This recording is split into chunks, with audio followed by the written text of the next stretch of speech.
बिस्मिल्लाहिर्रहमानिर्रहीम। आज की मेरी इस वीडियो का जो मकसद है वो बेसिकली इस टाइम जो सोशल मीडिया के ऊपर गवर्नमेंट इंस्टीट्यूशन की तरफ से और जो educational institution private sector public sector जो पाकिस्तान में काम कर रहा है उनकी तरफ से न्यूज़ के ऊपर है। सबसे बड़ा एजेंडा इस टाइम जो मार्केट का है वो ये है कि स्टूडेंट बहुत ज़्यादा कंफ्यूज हैं since lots of things are not clarified today. बच्चे ये कहते हैं जी हमारे पेपर होने हैं, हमारे पेपर नहीं होने, डेट शीट कब आएगी कब नहीं आएगी। एक बात तो क्लियर कर दी है बोर्ड की वेबसाइट के ऊपर, बोर्ड ऑफ इंटरमीडिएट एजुकेशन की वेबसाइट के ऊपर अगर आप देखें जो उनका मैसेज है वो करंटली तो यही शो हो रहा है कि जी स्टूडेंट्स को प्रमोट कर दिया जाएगा। प्रॉब्लम यहाँ से क्रिएट हुई है कि जो हमारी मिनिस्ट्री है, लॉ मिनिस्ट्री है, वजारत कानून है और गवर्नमेंट इंस्टीट्यूशन के दरमियान कुछ डिस्प्यूट है, वो उनका एक इनर पर्सनल मैटर है, गवर्नमेंट उसको हैंडल करेगी।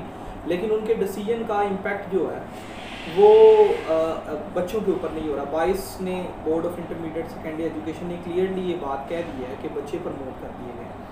अब प्रमोशन की पॉलिसी आप लोगों को सबको बेहतर तरीके से पता है कि 9th वाला जो है उसके पेपर नहीं होंगे, वो 10th में प्रमोट हो गया।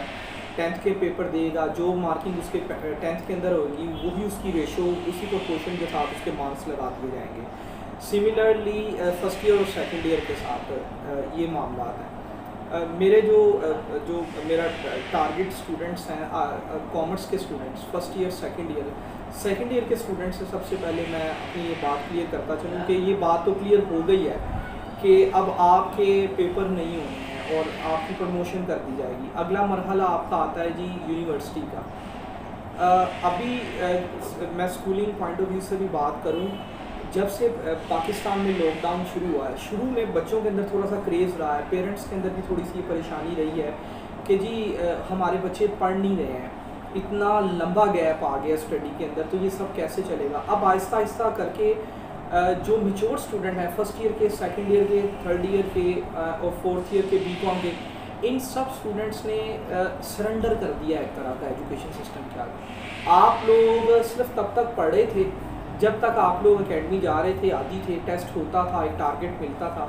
अब जब से आप आज़ाद हैं उसके बाद आप लोगों के गोल्स जो हैं वो क्लियरली नज़र आ रहा है। बहुत सारे स्टूडेंट डी ट्रैक हो गए। आईकॉन के बाद देखिए कि आपने अपने कैरियर को डिफ़ाइन करना, डेफिनेटली आप मार्केट के लिए प्रिपेयर होने जा रहे हैं, तो अभी से आपको थोड़ा सा ना इस चीज़ के ऊपर फोकस करना पड़ेगा।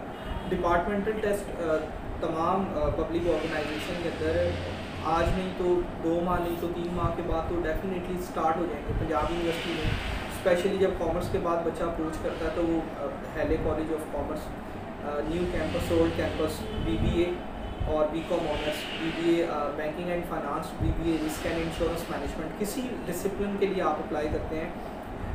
मेन उसमें पार्ट ये है कि आपके जो वेटेज है मार्क्स की फर्स्ट ईयर सेकेंड ईयर की वो अच्छी होनी चाहिए। दूसरे नंबर पे अगर डिपार्टमेंट अपना कोई एंटी टेस्ट लेता है तो उस एंटी टेस्ट में नंबर आपके बहुत अच्छे होने चाहिए।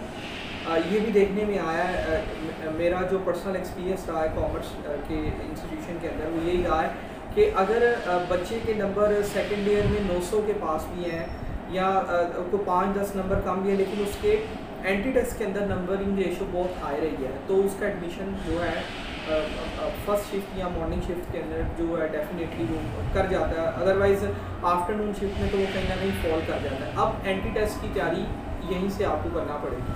जैसे अगर आप देखें जो FSC के स्टूडेंट्स हैं उन्होंने इसी टाइम पर फोकस करना शुरू कर दिया। चाहे एक बात पक्की है कि अभी तक किसी को ये बात पता नहीं है कि MCAT कब होना है, ECAT कब होना है, कोई डेट डिफाइन नहीं है, लेकिन आपने अपनी तैयारी यहीं से करनी है। इसके लिए कुछ वीडियोस नेक्स्ट में अपलोड करूँगा, उसमें मैं आपको मार्केट में डोगर पब्लिशर्स की और कुछ बुक्स आपको मैं बता दूंगा जो आप परचेज़ कर लें और उन बुक्स में से आप अपनी जो है ये टेस्ट वगैरह की प्रिपरेशन स्टार्ट कर दें, वो स्टूडेंट्स जो यूनिवर्सिटी के डिपार्टमेंटल टेस्ट देना चाहते हैं। अब ज़रा हम बात करते हैं BA, BSc और BCom की। मिड ऑफ जुलाई के अंदर ये इंशाल्लाह इनके बारे में फ़ैसला कर दिया जाएगा। करंटली जो इसकी वेबसाइट है, पंजाब यूनिवर्सिटी की वेबसाइट है, मैंने आज सुबह ही देखी है, उसकी वेबसाइट के ऊपर उन्होंने पेपर पैटर्न शो कर दिया है डिफरेंट सब्जेक्ट के, स्पेशली BA और BSc के। उन्होंने कहा जी ये पेपर इनके ऑनलाइन होंगे और दूसरे नंबर पर MCQs बेस होंगे। अब ग्रेजुएशन का पेपर एमसीक्यूज बेस्ड होगा, यहाँ पर स्टूडेंट्स के लिए थोड़ी सी मुश्किलात बढ़ जाएंगी। मैं बीकॉम के स्टूडेंट को मुखातिब करता हूँ यहाँ पर पार्ट 2 के। आप देखिए जी, बिजनेस लॉ है, इनकम टैक्स है, ऑडिटिंग है, कॉस्ट है, अकाउंटिंग है।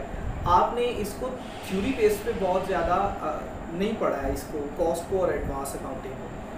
इसी तरीके से अगर हम बात करें टैक्स वगैरह की, तो चले इस पर हमने काफ़ी चीज़ें जो हैं थ्योरेटिकल पढ़ी हैं। अब अगर तो आपको पेपर आता है एमसीक्यूज बेस, तो अब तक पंजाब यूनिवर्सिटी ने जितने भी पेपर बीकॉम के लिए हैं उसमें शॉर्ट क्वेश्चन तो दिए थे, वो भी 2008-2010 तक। उसके बाद वो इसको ख़त्म कर दिया गया था चंद एक पेपर के अलावा। अब अगर यूनिवर्सिटी इसके एमसीक्यूज बनाती है तो उसका दायराकार बहुत वसी होगा। इस एक मकसद के लिए मैं फिर वही दोबारा बात पे आ जाता हूँ कि आपको अपनी किताबों का साथ नहीं छोड़ना होगा। पहले 18, 20, 25, 30 सवाल आपने याद किए हैं, उसी में से कोई आपके 8-9 आ जाते थे, 5 आप अटैम्प्ट करते थे, 20 नंबर का एक सवाल होता है और आप 100 नंबर का पेपर अटैम्प्ट करके आते हैं, 40 मार्क्स आपके पास ही होते हैं, आप किसी ना किसी तरीके से क्लियर कर जाते हैं। एमसीक्यूज अगर आएंगे तो आपको अपनी स्टडी का दायरा का थोड़ा बढ़ाना पड़ेगा, थ्योरी ज़्यादा से ज़्यादा पढ़नी पड़ेगी। अब कुछ चैप्टर्स की जो आपने पहले सिर्फ और सिर्फ सिलेक्टिव क्वेश्चंस पढ़े हैं, अब आपको उसकी घर में बैठ के कुछ ना कुछ थ्योरी को स्टार्ट कर देना चाहिए। सिंपल सा मेथड मैं एक एग्जांपल के तौर पे बिजनेस लॉ ले लेता हूँ। जैसे हमने पढ़ा है कॉन्ट्रैक्ट एक्ट 1872 पढ़ा, हाल ही में महमूद चीमा साहब की मार्केट में बहुत ही अच्छी एक बुक है, आप उस लॉ को पढ़ना शुरू कर दें।